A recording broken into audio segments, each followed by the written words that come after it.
മതേതരത്വം ശരിക്കുള്ളത് ഇവിടെയാ. ജാതി മത വ്യത്യാസമില്ലാതെ എല്ലാ ആളുകളും ഉണ്ടാക്കുന്നുണ്ട്. ഈ ഓടപ്പൂവ് ഈ ഒരു സ്ഥലത്ത് ഉണ്ടാക്കിയാൽ മാത്രമേ ഈ ഒരു രൂപത്തിലാവുള്ളൂ, മറ്റു സ്ഥലങ്ങളിൽ ഈ രൂപത്തിലേക്ക് മാറ്റിയെടുക്കാൻ സാധിക്കില്ല എന്നൊന്ന് കേട്ടിട്ടുണ്ട്. കൊട്ടിയൂരപ്പൻ്റെ സന്നിധിയിൽ മാത്രമേ ഇത് ഒരു പൂവായിട്ട് മാറ്റാൻ പറ്റുള്ളൂ. ബാക്കിയുള്ളതൊക്കെ പൊളന്നു പോകും. അപ്പം അതിൽ കോപാകുലനായ ഭഗവാൻ പരമശിവൻ യാഗശാല അടിച്ച് തകർത്ത് സന്യാസി ശ്രേഷ്ഠന്മാരുടെ താടി വലിച്ച് പൊട്ടിക്കുകയൊക്കെ ചെയ്തു. അങ്ങനെ ആ സന്യാസികളുടെ താടിയായിട്ടാണ് ഈ ഓടപ്പൂ വീട്ടിലെത്തിയാൽ മാത്രമേ കൊട്ടിയൂരപ്പനെ ദർശിച്ചു എന്നുള്ളതിൻ്റെ തെളിവ്. അത് നമ്മുടെ വാഹനത്തിനും വീടിനുമൊക്കെ സർവ്വ ഐശ്വര്യങ്ങൾക്കും വേണ്ടി വീടിൻ്റെ ഉമ്മറത്ത് നെൽക്കതിരി തൂക്കുന്നത് പോലെ തന്നെ തൂക്കിയിടുന്നു. കൊട്ടിയൂർ മഹോത്സവത്തിന് പോയി വരുന്ന എല്ലാവരുടെ കയ്യിലും ഓടപ്പൂ ഉണ്ടാവും. ഈ ഓട എങ്ങനെ ഓടപ്പൂവായെന്ന് നമുക്കൊന്ന് കണ്ടുവരാം.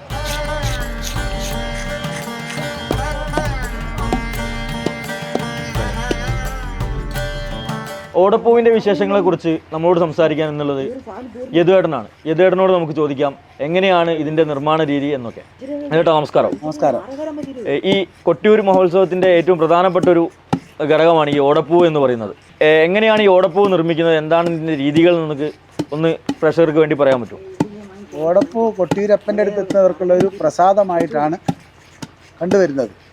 വർഷാവർഷങ്ങളിൽ വരുമ്പോൾ ഈ ഓടപ്പൂ വീട്ടിലെത്തിയാൽ മാത്രമേ കൊട്ടിയൂരപ്പനെ ദർശിച്ചു എന്നുള്ളതിൻ്റെ തെളിവ് അവരവരുടെ വീടുകളിൽ ഉണ്ടാവണം. അതായത് ഒരു വർഷം നമ്മൾ കൊട്ടിയൂർ യാത്ര നടത്തിയതിൻ്റെ തെളിവായിട്ട് നമ്മുടെ വീട്ടിൽ ഓടപ്പൂ ഉണ്ടാവും. ഈ ഓടപ്പൂവ് എന്ന് പറയുമ്പോൾ ഈ പൂവ് എന്നാണ് കേൾക്കുന്നത്, പെട്ടെന്ന് നമുക്ക് എന്താണെന്ന് മനസ്സിലാവില്ല. അപ്പം ഈ ഓടപ്പൂവിൻ്റെ നിർമ്മാണ രീതി എങ്ങനെയാണ്, എന്തുകൊണ്ടാണ് ഈ ഓടപ്പൂവ് നിർമ്മിക്കുന്നത്? കാട്ടിൽ ഉണ്ടാകുന്ന ഓട, അതായത് പല നാടുകളിലും പലത് പറയും മുള, അതിൻ്റെയൊക്കെ ചെറിയ ഭാഗം അത് നമ്മൾ കൊണ്ടുവന്നിട്ടുണ്ട്. അതിൻ്റെ പച്ച തോല് ചെത്തിക്കളഞ്ഞ് ഈ എൻ്റെ കയ്യിലിപ്പുള്ളത് മാതിരി ഒരു രൂപത്തിൽ കിട്ടിയാൽ അതിനെ കല്ലിൻ്റെ മേലെ വെച്ച് കല്ലുകൊണ്ട് ഇടിച്ച് ചതച്ച് മയപ്പെടുത്തി അതിനെ ചതച്ചെടുക്കുക ആദ്യം. അതാണ് ആദ്യത്തെ ചടങ്ങ്. ആദ്യത്തെ ഘട്ടം ഇത് ഓടമുള, അതായത് നമ്മൾ ഓടക്കുഴലൊക്കെ ഉണ്ടാക്കാൻ എടുക്കുന്ന ആ ഒരു മുള എന്ന് പറയുന്നത് അതിനെ അതിന്റെ പാകം നോക്കി കൊത്തിയെടുത്തിട്ട് അത് ഒരു അതിനൊരു ഏജ് കാലഘട്ടം ഉണ്ടോ? അതായത് ഇത്ര മാസം പ്രായം? അതായത് ഈ കൊട്ടിയൂർ മഹോത്സവം നടക്കുന്ന സമയത്ത് വൈശാഖത്തിലാണ് ഇതിന്റെ പാകം. അതായത് ആ സമയത്ത് വെട്ടുന്ന മുളകളെ കൊണ്ടാണ് ഓടപ്പൂ നിർമ്മിക്കാൻ പറ്റുക. ഈ ഓടമുള കൊണ്ട് മറ്റൊരു ഓടപ്പൂവിൻ്റെ ഒരു പ്രത്യേകത കേട്ടത്, ഈ ഓടപ്പൂവ് ഈ ഒരു സ്ഥലത്ത് ഉണ്ടാക്കിയാൽ മാത്രമേ ഈ ഒരു രൂപത്തിലാവുള്ളൂ, മറ്റു സ്ഥലങ്ങളിൽ അങ്ങനെ ഈ രൂപത്തിലേക്ക് മാറ്റിയെടുക്കാൻ സാധിക്കില്ല എന്നൊന്ന് കേട്ടിട്ടുണ്ട്. എൻ്റെ അറിവിലും അത് തന്നെയാണ് എൻ്റെ അച്ഛനമ്മമാർ പറഞ്ഞിട്ടുള്ളത്. കൊട്ടിയൂരപ്പൻ്റെ സന്നിധിയിൽ മാത്രമേ ഇത് ഒരു പൂവായിട്ട് മാറ്റാൻ പറ്റുള്ളൂ. ബാക്കിയുള്ളതൊക്കെ പൊളന്നു പോകും. അപ്പോൾ അത് ഈ ഒരു കാലാവസ്ഥയിൽ ഉണ്ടാക്കുന്നത് കൊണ്ടാണോ ഇങ്ങനെ വരുന്നത്? അല്ലെങ്കിൽ കാലാവസ്ഥയും ഓടയുടെ പ്രായവും സ്ഥലത്തിന്റെ പ്രത്യേകതയും ഒക്കെ പറയുന്നുണ്ട്.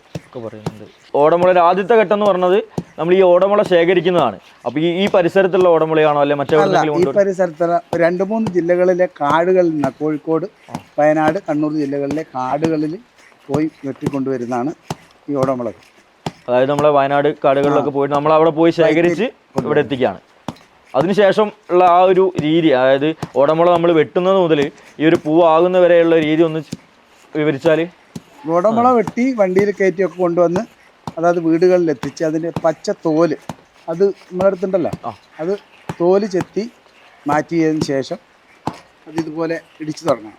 അതായത് ഈ രൂപത്തിലുള്ള അതിൻ്റെ മുട്ട് താഴെ വെച്ച് മുറിക്കാം. അതായത് മുട്ട് എന്ന് പറഞ്ഞ ഈ സാധനം മുറിച്ച് താഴെ വെച്ച് മുറിച്ചിട്ട് ഇവിടെ ഒരു മുട്ടുണ്ടല്ലോ, ആ മുട്ടിന് താഴെ വെച്ച് മുറിച്ചിട്ട് ചതച്ച് ഇതുപോലെ ഈ മോഡലിൽ കിട്ടും. അത് ഈ പുറമേയുള്ള പച്ചത്തോല് ചെത്തിയതിന് ശേഷം ഈ രൂപത്തിലായിരിക്കും. അത് എൻ്റെ ഇപ്പോൾ കയ്യിലുള്ള മാതിരി ഇടിച്ച് ചതച്ച് ഈ പരുവത്തിലേക്ക് മാറണം. ഈ രൂപത്തിലേക്ക് മാറ്റിയതിന് ശേഷം ആണ് ഓടപ്പൂവിൻ്റെ ആദ്യഘട്ടം. എത്ര വർഷമായിട്ട് ഈ ഓടപ്പൂവ് നിർമ്മാണ രംഗത്ത് പരിചയമുണ്ട്? ഈ നാട്ടിലുള്ളവർ ചെറിയ കുട്ടികളായിരിക്കെ തന്നെ പല പണികളും വിൽപ്പനയ്ക്കും ഒക്കെ ആയിട്ട്. അത് നമ്മുടെ കൂടെയുള്ള ഈ ആളുകളെ പോലെ തന്നെ അല്ലേ? ഇവരെക്കാളൊക്കെ ചെറുപ്പത്തിലെ.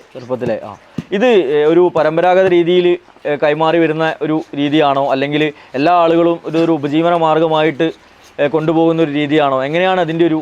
ഭക്തന്മാരായിരിക്കുന്ന ആളുകൾക്ക് ഇത് വിശേഷപ്പെട്ട പ്രസാദമാണ്. പ്രാദേശികമായിട്ട് ഇത് ഉണ്ടാക്കുന്നവർ അവരൊരു ജീവിതമാർഗം, ഒരു വരുമാന മാർഗം, പ്രാദേശികത്തിലെ വരുമാന മാർഗമാണ് ഓടപ്പൂ നിർമ്മാണം. അപ്പോൾ ഈ പ്രദേശത്തെ അമ്മമാർ മുതൽ എല്ലാ ആളുകളും ഈ ഒരു സമയത്ത് ജാതി മത വ്യത്യാസമില്ലാതെ എല്ലാ ആളുകളും, മതേതരത്വം ശരിക്കുള്ളത് ഇവിടെയാണ്. ഈ ഒരു ഓടപ്പൂ ഉണ്ടാക്കുന്ന എല്ലാ മതത്തിലും ജാതിയിലും പെട്ട ആളുകൾ ഉണ്ടാക്കുന്നുണ്ട്. അപ്പൊ ഈ ഒരു ഓടപ്പൂവിന്റെ ഒരു ഐതിഹ്യം എന്ന് പറയുന്നത് എങ്ങനെയാണ്? ഈ ഒരു ഓടപ്പൂ നമ്മൾ വീട്ടിൽ കൊണ്ടുവെക്കുന്നത്, അല്ലെങ്കിൽ എന്താണ് ഇതിന്റെ ഒരു ഐതിഹ്യം? ദക്ഷപ്രജാപതി യാഗം നടത്തിയ സമയത്ത് യാഗത്തിലേക്ക് വന്ന സതീദേവിയെ ദക്ഷൻ അപമാനിക്കുന്നു. അങ്ങനെ അപമാനിച്ച് സതീദേവി ദേഹത്യാഗം ചെയ്യുന്നു, സ്വയമായിട്ട് ആത്മാഹുതി ചെയ്യുന്നു, സ്വയം അഗ്നി ഉണ്ടാക്കി. അപ്പം അതിൽ കോപാകുലനായ ഭഗവാൻ പരമശിവൻ തൻ്റെ പത്നിയോ ഇത്തരത്തിൽ ചെയ്ത ആളുകളെ ഒന്ന് ബുദ്ധിമുട്ടിക്കാൻ വേണ്ടിയിട്ട് യാഗം അലങ്കോലമാക്കാൻ പറയുന്നു. യാഗശാല അലങ്കോലപ്പെടുത്തി ഭൂതഗണങ്ങളും ഒക്കെ ആയിട്ട് വന്നിട്ടുള്ള ഇരുപതരനും ഭൂതഗണങ്ങളൊക്കെ വന്നു യാഗശാല അടിച്ച് തകർത്ത് സന്യാസി ശ്രേഷ്ഠന്മാരുടെ താടി വലിച്ച് പൊട്ടിക്കുകയൊക്കെ ചെയ്തു. അങ്ങനെ ആ സന്യാസികളുടെ താടിയായിട്ടാണ് അതേ രൂപത്തിലുള്ള നരച്ച താടി എന്നുള്ളൊരു രൂപമാണ് ആ ഓടമുളയ്ക്ക് വരുന്നത്. അപ്പോൾ ആ ഒരു ഐതിഹ്യത്തിലാണ് ഇപ്പം കാറുകളിലും വീടുകളിലും ഒക്കെ നമ്മളിത് തൂക്കിയിടുന്നുണ്ട്. അപ്പോൾ ഇത് തൂക്കിയിടുന്നതിന് പ്രത്യേക രീതി ഉണ്ടോ, അല്ലെങ്കിൽ എങ്ങനെയാണ് ഇത് തൂക്കിയിടേണ്ടത്? കൊട്ടിയൂരപ്പൻ്റെ പ്രസാദമായിട്ട് കിട്ടുന്ന ഇത് കൊട്ടിയൂർ പെരുമാളിൻ്റെ പ്രസാദമാണ്. അത് നമ്മുടെ വാഹനത്തിലും വീട്ടിലും ഒക്കെ സർവ്വ ഐശ്വര്യങ്ങൾക്കും വേണ്ടി വീടിൻ്റെ ഉമ്മറത്ത് നെൽക്കതിരി തൂക്കുന്നത് പോലെ തന്നെ തൂക്കിയിടുന്ന സാധനം. നമ്മൾ വീട്ടിൽ ഒത്തിരി തൂക്കുന്നത് പോലെ തന്നെ ഇതും. അപ്പം ഇത് നമ്മൾ കൂടുതലും ഈ വൈശാഖ മാസത്തിൽ ഇവിടേക്ക് കൂടുതലും വരുന്നത് കണ്ണൂർ ജില്ലയിലുള്ള ആളുകളാണോ, അല്ലെങ്കിൽ മറ്റു ജില്ലകളിൽ നിന്ന് ആളുകൾ കൂടുതൽ? കണ്ണൂർ, കോഴിക്കോട്, മലപ്പുറം ഈ 3 ജില്ലയ്ക്ക് പ്രാധാന്യം. തിരുവനന്തപുരം മുതലുള്ള എല്ലാ ആളുകളും എത്തിത്തുടങ്ങി ധാരാളം. ഇത് കൂടുതൽ പ്രസിദ്ധി ആർജിച്ചു എന്നാണ് പറഞ്ഞത്. സ്റ്റേറ്റ് വിട്ടുപോയി. കർണാടക, തമിഴ്നാട്ടിൽ നിന്നൊക്കെ ധാരാളം ആളുകൾ തുടക്കം മുതലേ ഉണ്ട്, ഇനിയാന്ന് മുതൽ. അതായത് ഈ വൈശാഖ മാസം ആരംഭിക്കുന്ന ആ ദിവസം മുതലുണ്ട്. പണ്ടുള്ളതിനേക്കാൾ കൂടുതൽ ആളുകളുടെ പങ്കാളിത്തം ഈ ഒരു സമയത്ത് ഈ വൈശാഖത്തിൽ ഉണ്ടാവുന്നുണ്ട്. ഓടപ്പൂവ് അത് വീട്ടിൽ കൊണ്ടുപോയി തൂക്കി കഴിഞ്ഞാൽ ഒരു വർഷം കഴിഞ്ഞ് നമ്മൾ അടുത്ത കൊട്ടിയൂർ യാത്ര കഴിഞ്ഞ് വരുമ്പോൾ ഇത് നമ്മൾ എങ്ങനെയാണ് ഒഴിവാക്കുന്നത്? കത്തിക്കുകയാണോ എന്താ, എങ്ങനെയാണ് അതിൻ്റെ ഒരു വെള്ളത്തിൽ ഒഴുകുന്ന വെള്ളത്തിൽ ഒഴിവാക്കുക? അങ്ങനെയാണ് അതിൻ്റെ രീതി. പ്രകൃതിയായിട്ട് ചേരുന്ന സാധനമാണല്ലോ. അപ്പം പ്രകൃതിയായിട്ട് തന്നെ ചേർത്ത് തന്നിട്ട് പുതിയത് ഇത് പ്രകൃതിയുടെ ഒരു സങ്കല്പമാണ്. ഇത് പ്രകൃതിയിലേക്ക് തന്നെ ലയിക്കുക. ഈ ഒരു ഓടപ്പൂവ് നിർമ്മിച്ചിട്ട് നമ്മളിത് വിൽക്കുന്ന സമയത്ത് തുച്ഛമായൊരു രൂപയാണ് വിലയായിട്ട് വരുന്നത്. അപ്പോൾ ഇത് എത്രത്തോളം ലാഭകരമാണ് ഈ ഒരു ഓടപ്പൂവ് നിർമ്മാണം? അല്ലെങ്കിൽ നമ്മളൊരു മാസം, ഈ ഒരു മാസത്തെ കഷ്ടപ്പാടാണല്ലോ, എത്ര മാസത്തെ തയ്യാറെടുപ്പ് കൊണ്ടാണ് നമുക്ക് ഈ ഒരു മാസത്തേക്കുള്ള സാധന സാമഗ്രികൾ ഉണ്ടാക്കാൻ കഴിയുന്നത്? മുൻപ് കാലങ്ങളിൽ ഇവിടെ പ്രക്കൂഴം എന്ന് പറഞ്ഞ ചടങ്ങുണ്ട്, ഉത്സവത്തിൻ്റെ കൊടിയേറ്റം പ്രാക്കൂഴം. ആ ദിവസം മുതൽ ഇതിന് ഓടയ്ക്കൊക്കെ പോകുന്നവരുണ്ട്. പിന്നീട് നീരെഴുന്നള്ളത്ത് പറഞ്ഞ ചടങ്ങുണ്ട്, അക്കരെ കിടക്കുന്നത്. ആ ദിവസം മുതൽ ഇത് ഇടിച്ചു തുടങ്ങും, അതായത് നിർമ്മാണം ആരംഭിക്കും. പിന്നെ നമുക്ക് സാമ്പത്തികമായിട്ട് പല വിലയുള്ള സാധനങ്ങൾക്ക് പലതാണല്ലോ, ചെറുതും വലുതുമായതുണ്ട്. അത് 30-ൽ ഇപ്പം 50, 60, 100, 150, 200 ഉണ്ടാവും. അതായത് സാധനത്തിന്റെ വലിപ്പവും അനുസരിച്ചാണ് വില വ്യത്യാസം വരുന്നത്.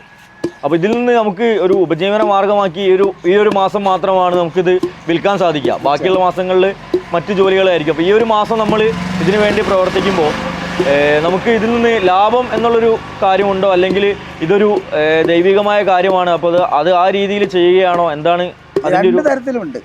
തീർത്തും ദൈവികം മാത്രമല്ല, ദൈവികമായൊരു ശക്തി ഉള്ളത് കൊണ്ട് നമുക്കിത് വർഷാവർഷങ്ങളിൽ ചെയ്ത് കുടുംബത്തിൻ്റെ ചെറിയൊരു സാമ്പത്തിക ഭദ്രത ഉണ്ടാക്കാൻ വേണ്ടി പറ്റുന്നു. അതായത് നമ്മൾ മറ്റു ജോലികളുടെ കൂടെ തന്നെ ഈ ഒരു ജോലി കൂടെ ചെയ്യുന്നു. നമ്മുടെ നാട്ടിൽ നടക്കുന്ന ഒരു ഉത്സവത്തിൽ നമ്മളും കൂടെ പങ്കാളികളാവുക എന്നുള്ളൊരു രീതിയിൽ അല്ലേ. ഇത് നമ്മുടെ വീടിൻ്റെ മുൻപിൽ തൂക്കിയിട്ട് കഴിഞ്ഞാൽ നമുക്ക് വീട്ടിൽ ഐശ്വര്യം വരും എന്നൊരു പ്രചാരത്തിലുണ്ട്. ഐശ്വര്യം വരുമെന്നാണ് നമ്മൾ വിശ്വസിക്കുന്നത്. അപ്പോൾ അതിനെക്കുറിച്ച് എന്താണ് അഭിപ്രായം? കൊട്ടിയൂരപ്പൻ്റെ സാന്നിധ്യം ആ വീട്ടിലുണ്ടാവും എന്നുള്ളതാണ് തൂക്കുന്നത്. നമ്മൾ കൊട്ടിയൂർ പോയി ഇത് അവിടുന്ന് കൊണ്ടുവന്നു കഴിഞ്ഞാൽ കൊട്ടിയൂരപ്പൻ്റെ സാന്നിധ്യം നമ്മുടെ വീടുകളിൽ ഉണ്ടാവും എന്നുള്ളൊരു വിശ്വാസം. അതായത് എത്ര കാലമായി ഈ ഒരു ഓടപ്പൂവ് നിർമ്മാണ രംഗത്ത്, അല്ലെങ്കിൽ ഈ ഓടപ്പൂവ് നിർമ്മിക്കാൻ തുടങ്ങിയിട്ട് എത്ര കാലമായി? ഞാനിപ്പോൾ 2 കൊല്ലമായി. 2 വർഷമായിട്ട് നിർമ്മിക്കുന്നുണ്ട്. പഠനത്തിൻ്റെ കൂടെ നമ്മളൊരു ഉപജീവന മാർഗമായിട്ട് ചെയ്യുകയാണോ, അല്ലെങ്കിൽ ക്രൈസ്, അല്ലെങ്കിൽ ഒരു ഇഷ്ടത്തോടെ കൂടെ ചെയ്യുകയാണോ, എങ്ങനെയാണ് അത് ചെയ്യുന്നത്? ഞാൻ കഴിഞ്ഞ കൊല്ലം തുടങ്ങിയപ്പം ട്രൈ ചെയ്യണമെന്ന് ആഗ്രഹത്തോട് തുടങ്ങിയതാണ്. അപ്പോൾ ഭയങ്കരമായിട്ട് ഇഷ്ടപ്പെട്ട് പിന്നെ കഴിഞ്ഞ കൊല്ലം മൊത്തം ചെയ്യും. പിന്നെ ഈ കൊല്ലം പിന്നെ തുടക്കത്തിനാണ് തുടങ്ങി. അത് എത്ര സമയം എടുത്തു ഇതൊന്ന് പഠിച്ചു വരാൻ വേണ്ടിയിട്ട്? കഴിഞ്ഞ കൊല്ലം ഒരു 3-4 ദിവസം കൊണ്ട്. 4 ദിവസം കൊണ്ട് പഠിച്ചു. ഇതോടെ തന്നെയാണ് പഠിപ്പിച്ചാലേ? അതെ അതെ. എല്ലാ ആളുകളും അതേപോലെ തന്നെ ഒരുമിച്ച് ഒരേ സമയത്ത് തുടങ്ങിയതാണോ പഠനം? അല്ലല്ല, ഇവര് ഇപ്പൊ പുതിയതായിട്ട് വന്നവരാ. ഇവര് ഈ വർഷം വന്നവരാണ്. ഇതെന്റെ വീടിന്റെ അടുത്തുള്ള ചേട്ടയാണ്, ഞങ്ങൾ ബന്ധുക്കളാണ്, വന്നതാണ്. പിന്നെ ഇവൻ പേര് അരുൺ. പിന്നെ ഇവര് രണ്ടുപേരും ഇവന്റെ കൂട്ടുകാരാണ്. ഇവന്റെ പേര് സാൻജോസ്, അവൻ്റെ പേര് അമല്, ഇവൻ നിവേദ്, ഇവൻ എൻ്റെ മാമൻ്റെ കസിൻ്റെ ഫ്രണ്ടാണ്. അങ്ങനെ വന്നാണ് ഇവൻ എൻ്റെ ഫ്രണ്ടാണ്, എൻ്റെ കൂടെ പഠിച്ചതാണ് റിച്ചു. അപ്പോൾ എല്ലാവരും ഈ ഒരു പ്രദേശത്തുള്ള ആളുകളാണ്? അതെ, ഞങ്ങൾ കേളാൻ ഭാഗത്ത്. അപ്പോൾ ഈ ഓടപ്പൂ നിർമ്മാണത്തിനെ കുറിച്ചുള്ള സംശയങ്ങളും അതിൻ്റെ നിർമ്മാണ രീതിയും നമ്മോട് പറഞ്ഞത് യദുവേട്ടനാണ്. യദുവേട്ടാ വളരെ നന്ദി, നമസ്കാരം.